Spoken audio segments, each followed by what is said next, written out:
Hello everyone, কেমন আছো সবাই? আশা করছি সবাই ভালোই আছো। আজকে আমি আবারও একটা নতুন রেসিপি নিয়ে চলে এসেছি, তো চলো দেখে নেওয়া যাক। প্রথমে আমি এখানে বাগদা চিংড়িগুলো ভেজে নিয়েছি, সামান্য একটু লবণ আর হলুদ দিয়ে এগুলো ভেজে নিয়েছি।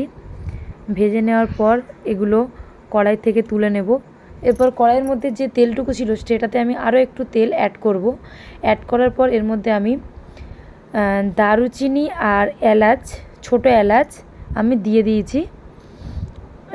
এরপর আমি পেঁয়াজটা বেটে নিয়েছিলাম সেটাও দিয়ে দেব, কারণ মালাইয়ের মধ্যে পেঁয়াজটা বেটে দিলে গ্রেভিটা অনেক বেশি সুন্দর হয়, তখন খেতেও অনেক বেশি সুন্দর লাগে। তো দেওয়ার পর সামান্য একটু হলুদ দিয়ে দেবো, কারণ তেলের উপরে হলুদটা দেওয়া হলে কালারটা খুব সুন্দর আসে, সেজন্য। তারপর এটা আমি কিছুক্ষণ কষিয়ে নেব।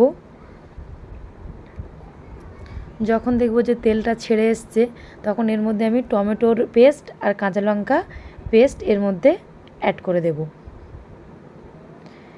এরপর আমি অ্যাড করার পর টমেটো আর কাঁচা লঙ্কার যে কাঁচা গন্ধটা যতক্ষণ না যাচ্ছে ততক্ষণ আমি এটা করে নেব। এরপর এর মধ্যে আমি আদা রসুন অ্যাড করে দিয়েছি। দেওয়ার পর একটু ভাজা ভাজা হয়ে গেলে সামান্য একটু জল অ্যাড করব।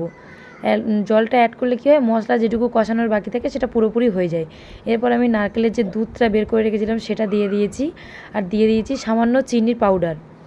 এরপর আমি এর মধ্যে চিংড়ি মাছগুলো দিয়ে দিয়েছি, দিয়ে সব শেষে আমি এর মধ্যে ঘি অ্যাড করে দিয়েছি।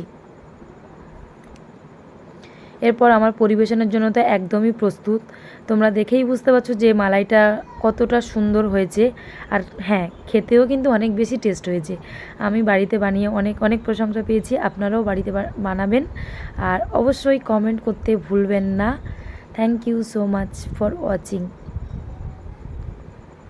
খুবই সুন্দর হয়েছে।